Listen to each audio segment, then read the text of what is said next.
Kembali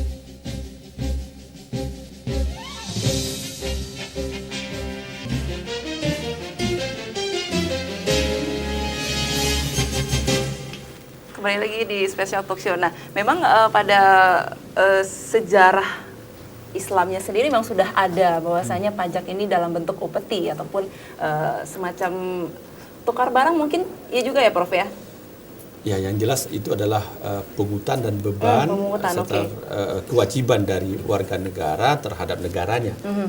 Baik pada masa Rasul, masa sahabat, masa dinasti Umayyah, dinasti Abbas, Ottoman sampai dengan abad 16-17 di Kesultanan Aceh Darussalam. Baik, Pak Nurul, singkat saja, sebenarnya apakah juga Indonesia punya pedoman negara mana yang bisa menjadi pertimbangan dalam hal pembayaran pajak ini, Pak, pemungutan pajak? Ya, mungkin banyak juga kita kadang ada juga berkiblat ke Amerika, kadang ke Belanda, kadang ke OECD, tergantung kebutuhan dan mana yang bisa diterapkan oleh masyarakat kita, karena tidak semua negara cocok untuk diterapkan peraturan yang sama langsung kita adopt di negara kita.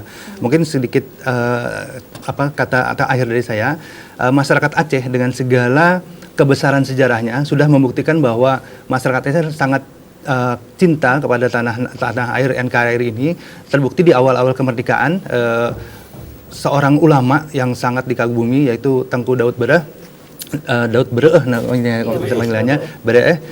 bisa berhasil menghimpun dana dari masyarakat, kalau nggak salah 500.000 US dollar dan 5 kg emas di situ untuk membiayai tentara Republik Indonesia dan untuk perpindahan ibu kota kita dari Jogja ke ke Jakarta. Juga ada pengusaha muda saat itu, Pak Markam kalau nggak salah ya, Pak Markam, dia juga berhasil menyumbangkan emasnya kurang lebih 25 kilo ya, 25 kilo untuk sebagai ikon di ibu kota kita sebagai puncak dari emasnya itu.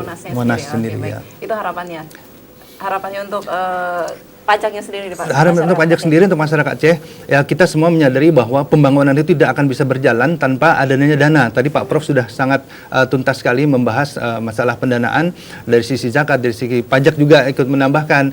Jadi semakin besar, kita pernah berjaya dengan minyak tahun 70-80, tapi sekarang sudah habis. Kita juga pernah berjaya dengan hutan kita, sekarang juga sudah habis. Banyak yang sudah gundul. Kita pernah berjaya di tahun akhir 90-an sampai tahun 2000-an awal dengan tambang batu bara, tambang nikel, tambang timah. Sekarang sudah habis.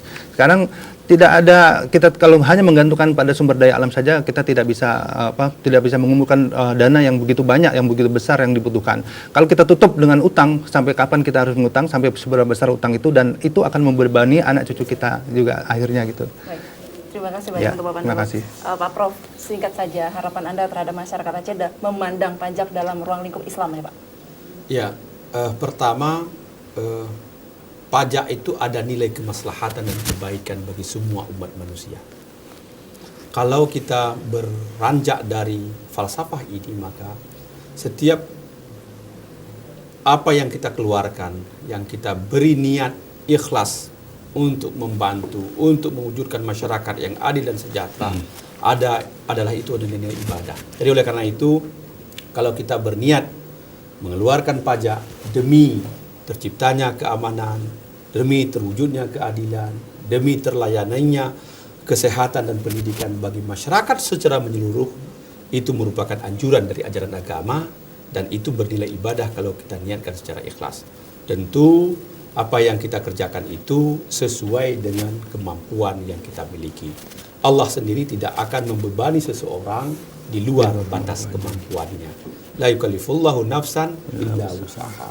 Mudah-mudahan apa yang kita diskusikan pada sore hari ini menjadi catatan amal ibadah juga di hadapan Allah Subhanahu wa taala. Saya pikir demikian dan terima kasih. Terima kasih banyak untuk Bapak Profesor Dr. Syarizal Abbas MA dan juga terima kasih banyak untuk Bapak Nurul Hidayat SE AKMM. Sukses terus di bidangnya ya Bapak dan juga Bapak Profesor. Dan juga saya ucapkan terima kasih banyak untuk audiens gabungan kantor KPP Pratama Banda Aceh dan juga gabungan Kanwil DJP Aceh. Semoga karirnya terus menanjak baik ya, dan terima kasih banyak. Assalamualaikum warahmatullahi wabarakatuh. Waalaikumsalam warahmatullahi wabarakatuh. Aplaus buat semua.